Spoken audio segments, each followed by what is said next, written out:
Salam. Om Swastiastu. Namo Buddhaya. Salam kebajikan. A. Peran Indonesia dalam menciptakan perdamaian dunia melalui hubungan internasional.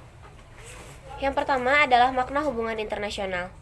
Hubungan internasional merupakan hubungan yang bersifat global dan meliputi semua hubungan yang terjadi dengan melampaui batas-batas ketatanegaraan. Konsepsi hubungan internasional oleh para ahli sering dianggap sama atau dipersamakan dengan konsepsi politik luar negeri, hubungan luar negeri, dan politik internasional. Makna dari ketiga konsep tersebut ialah A. Politik luar negeri adalah seperangkat cara atau kebijakan atau strategi yang dilakukan oleh suatu negara untuk mengadakan hubungan dengan negara lain dengan tujuan negara serta mewujudkan kepentingan nasional negara yang bersangkutan. B. Hubungan luar negeri. Hubungan luar negeri adalah keseluruhan hubungan yang dijalankan oleh suatu negara dengan semua pihak yang tidak tunduk pada kedaulatannya. Dan C. Politik internasional. Hal itu merupakan politik antar negara yang mencakup kepentingan dan tindakan beberapa atau semua negara serta proses interaksi antar negara maupun antar negara dengan organisasi internasional. 2. Pentingnya hubungan internasional bagi Indonesia. Suatu negara dapat menjalin hubungan dengan negara lain manakala kemerdekaan dan kedaulatannya telah diakui secara de facto dan de jure oleh negara lain. Perlunya kerjasama dengan bentuk hubungan internasional antara lain karena faktor-faktor berikut. A. Faktor internal, yaitu adanya kekhawatiran terancamnya kelangsungan hidup yang akan datang, baik melalui kudeta maupun intervensi dari negara lain. B. Faktor eksternal, yaitu ketentuan hukum alam yang tidak dapat dipungkiri bahwa suatu negara tidak dapat berdiri sendiri tanpa bantuan dan kerjasama negara lain.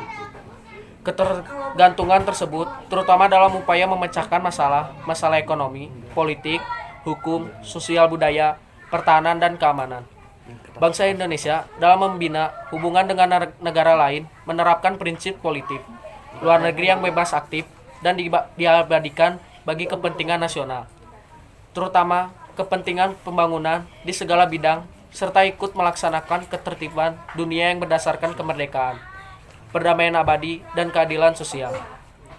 Pembangunan hubungan internasional bangsa Indonesia ditunjukkan untuk peningkatan persahabatan dan kinerja kerja sama bilateral, regional, dan multilateral melalui berbagai macam forum sesuai dengan kepentingan dan kemampuan nasional.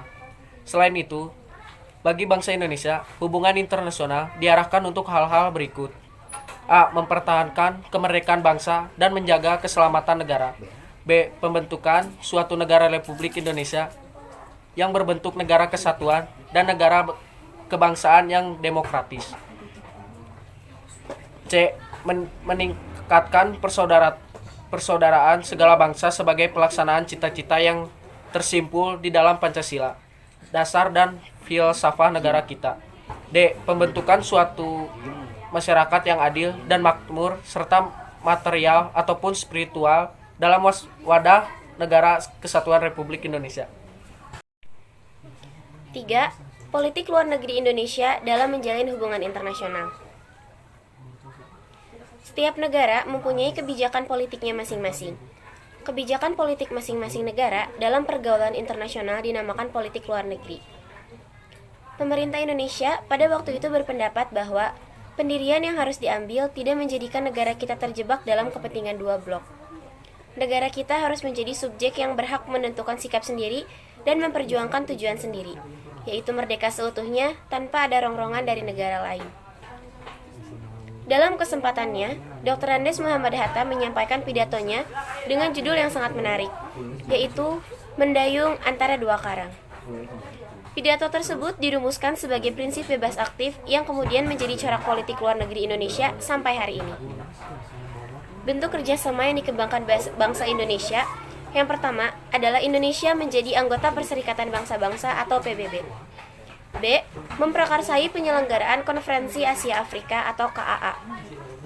Kemudian, keaktifan Indonesia sebagai salah satu pendiri gerakan non-blok. Dan yang terakhir adalah Indonesia menjadi salah satu pendiri ASEAN. Peran Indonesia dalam ASEAN, Association of Southeast Asian Nations. Indonesia sebagai bagian dari Asia Tenggara khususnya dan dunia umumnya menyadari pentingnya hubungan kerjasama dengan negara-negara lain di berbagai belahan bumi. Dalam menjalin hubungan internasional, Indonesia menggunakan politik luar negeri yang bebas aktif. Bebas artinya bangsa Indonesia bebas menentukan sikap yang berkaitan dengan dunia internasional. Aktif artinya Indonesia berperan serta secara aktif dalam memperjuangkan terciptanya perdamaian dunia dan berpartisipasi dalam mengatasi ketegangan internasional. Indonesia adalah negara terbesar di Asia Tenggara dan memegang peranan penting dalam hal keamanan dan stabilitas di Asia Tenggara. Indonesia sangat berperan aktif dalam organisasi ASEAN sebagai sesama negara dalam satu kawasan, satu ras, satu rumpun, hubungan negara-negara di Asia Tenggara seperti layaknya kakak beradik.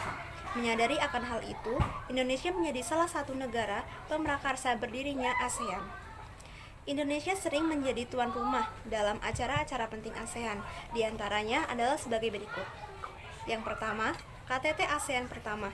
KTT ini diselenggarakan di Bali pada tanggal 24 Februari tahun 1976. Yang kedua, pertemuan informal pemimpin negara ASEAN pertama. Pertemuan diselenggarakan di Jakarta pada tanggal 30 November 1996. Yang ketiga, KTT ASEAN ke-9. KTT ke-9 diselenggarakan di Bali pada tanggal 7 Oktober 2003. Negara-negara ASEAN menyepakati gedung sekretariat ASEAN bertempat di Jakarta. Di gedung inilah Sekretaris Jenderal ASEAN bertugas. Peran serta Indonesia dalam Gerakan Non-Blok. Gerakan Non-Blok atau GNB merupakan wadah yang tepat bagi negara-negara berkembang untuk memperjuangkan cita-citanya. Dan untuk itu, Indonesia senantiasa berusaha secara konsisten dan aktif untuk membantu berbagai upaya ke arah pencapaian tujuan dan prinsip-prinsip GNB. GNB mempunyai arti yang khusus bagi negara Indonesia, yang dapat dikatakan lahir sebagai netral yang tidak memihak. Sesuai dengan politik luar negeri yang bebas dan aktif, Indonesia memilih untuk menentukan jalannya sendiri dalam upaya membantu tercapainya perdamaian dunia dengan mengadakan persahabatan dengan segala bangsa.